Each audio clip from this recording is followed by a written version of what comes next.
time is passing. Why don't we talk a little bit about kind of a difficult area, and that is the non-discrimination and top-heavy rules, and how they interrelate with plan administration and making some of these choices. Right, right. Well, and that's, one reason somebody should use a third-party administrator is there is testing that you need to do, especially if you have employees. You definitely have to do the testing. There's no pass on that.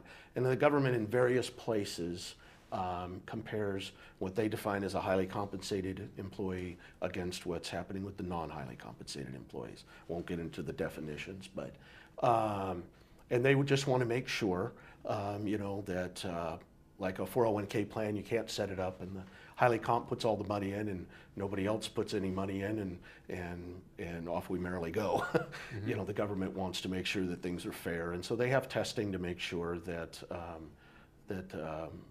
there's not too much benefit for the owners of the highly compensated. And generally speaking, what you need to do to help pass some of those things are, a minimum contribution. It's not generally an onerous contribution percentage-wise or anything like that. Mm-hmm. But that is also how we take advantage of, like the class allocated allocations. We're able to do the testing and make sure that the contribution we've decided for the owner meets the parameters that the IRS has. Okay. So.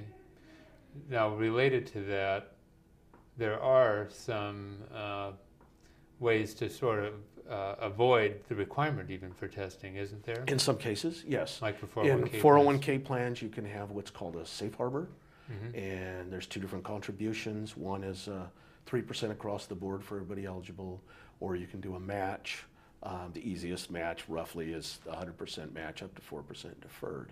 Mm-hmm. And if you use one of those two, then you get a pass on the 401k test. So the owner could put in, say they're over 50, 22,000, mm-hmm. and not worry about passing the test and maybe having to take some money back in out of the plan. Right, okay. All right. One thing that we didn't have in our questions, but I know there's a requirement, maybe we should talk about it for just a moment, and there is a bonding requirement that applies. Yes. So maybe you could talk about that just for a moment. Well, basically, it's bonding. There's a trustee in the plan that handles the money, and so it's a 10% of the value of the assets in the plan. So say you have $1 million, you need to have a $100,000 bond, and it's fairly easy to get. You get it through your business insurance person. There's actually a company that works with us online with third-party administration firms, and you get it online. Costs $150 a year, something like that. Mm-hmm. But that's in case somebody decides to move to Brazil and take all the plan money with them. That's what it's for. Ideally, that does not happen. It's there to protect the people in the plan. It's supposed to protect the people. And it is required. Right. So. Yeah, so there are sort of these details that you have to attend to. Yes. There's also, aren't there like fiduciary standards that apply for some investment? Now, maybe not so much for the 401k, but for other types of retirement plans? Yeah, there's fiduciary obligation that you follow the rules, basically, and then that's why you would work with a third-party administrator. They help you to make sure you're following all the rules. It's possible that trying to go on your own, you might, stub your toe somewhere. Not that you're intentionally trying to do that, but that's why you would want to work with somebody that can help you through all these things. And you are handling money, other people's money, if you have employees' money, and you just want to make sure that you're taking care to take care of that money. Mm-hmm. So. Okay. Well, let's talk about maybe some more current issues and trends, things that are going on. Mm-hmm. What are some of the things that you see in your practice today? Well, one of the big things that's out there now is fee disclosure. We're talking about the investments. The Department of Labor put out a regulation last July that there has to be more disclosure of all the different fees that may be involved inside of investments, especially in 401k plans. Mm-hmm. And they want that to be given out to the plan owners so that they can give that information to the employees, so that that helps them make a better decision as to how they want to do their investing and which options to choose. And it's been in the past rather difficult to sort out what all the different fees were and how they were applied. Mm-hmm. And now they've come up with a regulation to lay all that out. All the service contracts, if you've got a 401k plan, your service contracts are going to be updated by July of this year. That it's supposed to show what all those fees are. Oh So, boy. yeah, so. Okay. Some other things that I've been having a lot of questions about in my practice is, like you said, alternative investments, real estate. Mm-hmm. And you can invest in real estate in plans. The biggest questions are to make sure you're following the rules right, so there's not a prohibited transaction or there's Right. not unrelated business income. And so the best advice is, if you're looking at getting into something like that, talk to your third-party administrator before you do it and kind of run through the test of, is this going to be okay for my investments? Right. So. And you might actually want to get some legal and tax advice too. Yes. Well, that's where the Yeah, unrelated yeah. business income tax Yeah, comes in. yeah, Yes. right. But the thing is you can't just like run out to buy a building that you're going to be using for your business. No. Yeah. That's one of the Yeah, prohibited. yeah. So that's what Issues, you have to be yes. careful about is, who's going to be using this stuff, and so on. So you need to be alert and not just run off to do this sort of things willy-nilly. The other thing is, remember that this is a retirement investment, and that means that there's got to be some liquidity, and somebody's got to be able to get money to pay. Like if you have an Yes. employee leaves, Yes. and you've got a 401k plan, they've got to be able to get their share Correct. when they leave. That's right. So there has to be some consideration of that too. Yeah, that's why you want to be diversified. You don't. The government doesn't want you to, and most investment persons I've talked to said you don't want to put all your eggs in one basket necessarily. Right. So. Okay. Now, is there anything going on in Congress related to this stuff? They're looking at the tax laws. Yeah, there's rumblings out there. I just saw something last week from my professional society, and I think it's coming out of that tax committee, Mm-hmm. that bipartisan tax committee.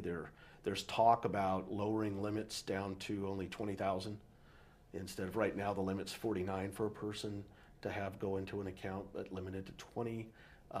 Only a 20% contribution, some various other things that would substantially cut back on what people can put into a plan. Yeah.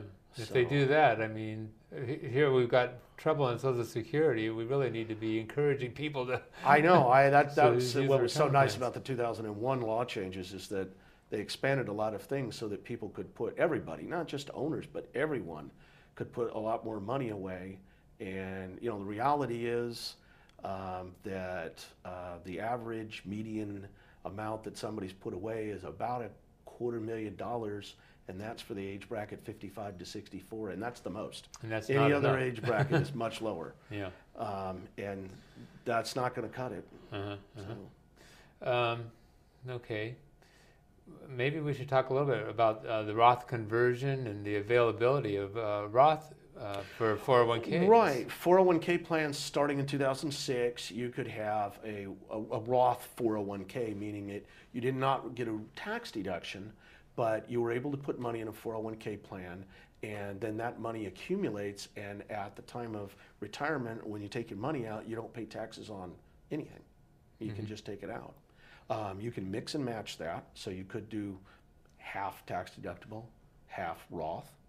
And then one of the things that came out in September of last year is whenever you're at a point where you could take a distribution from a plan and say you did not want to take the money out of the plan, but you did want to convert it into a Roth account, you're able to do that now as long as the plan document has added that to it.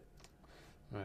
So this is a new option, particularly to be able to convert funds that are already in a 401k to a Correct. Roth. Of course, Correct. that means that you're going to have to pay a tax. Yes, you do have to pay taxes on it. But for people who are pretty young, and if they're, the tax situation is right and so forth, and especially if they look like, their income is going to be growing in the coming years, it can be a real advantage and something Yes. to look at. Yes, it can. Let's talk a little bit about some of the reporting that's required. So do you just, you got one of these plans, do you just include a form with your income tax return and it's all taken care of? No, you have a separate form that you have to do that. If you have employees in the plan, it's a multi-agency form between the Department of Labor and the Internal Revenue Service. if you're just an owner-only plan, then it is just an internal revenue form. But they basically want a tax return to ask what you've been doing with the plan during the year. How many people are in it? How much money is in it? How much contributions did you put into it? Did you do any transactions that you shouldn't have done? They actually ask those questions on the form.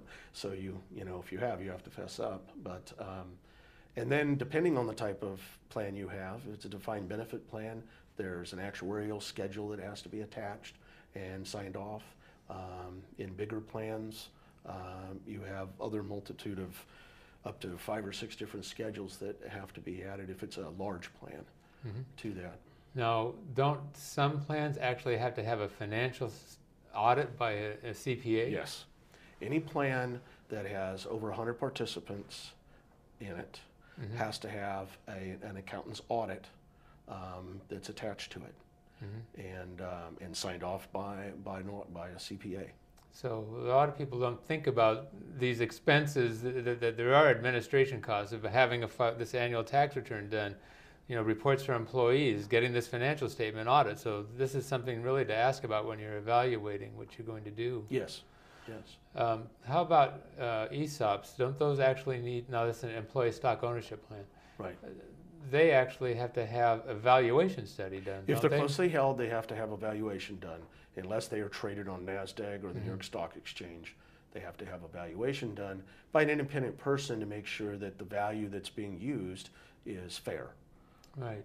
So in some cases, you can actually basically get a tax deduction for air. You can contribute company stock Correct. to the ESOP. Correct. That stock has to be valued. You have to hire a person that's qualified to do that. Correct. And then, based on that value, you actually get a tax deduction. Correct. So that's just one of the different ways that you can go about doing that type of a plan. Yes. But anyway, for some small businesses, if the owner is generous, and also for succession planning, it can be an alternative to consider. Yes. Okay, Phil, we've probably got just a little over a minute left, so maybe I'll just ask you if you've got maybe some words of wisdom to share with our viewers about getting into this area of a retirement plan for a small business. Yeah, the words of wisdom are, you know, it can be technically complex, and you just want to make sure that you are working with someone that can help you through these types of things. And, you know, ask the questions and that type of thing, and make sure you're asking questions. I always like people to ask questions about things because I want to be able to explain it to them so they understand better how it works and how it works for them. So get help and find somebody that really knows what they're talking about. That's important. That's the best advice. Okay, folks, retirement plans can be a key benefit and a key aspect of when you have a small business and being able to actually provide for your own retirement. You know, provided that you're profitable, that's what runs everything. Yes. Okay. Yes. You have to have So profit. anyway, with that, thank you very much for joining us today, and we'll see you next time on Financial Insider Weekly.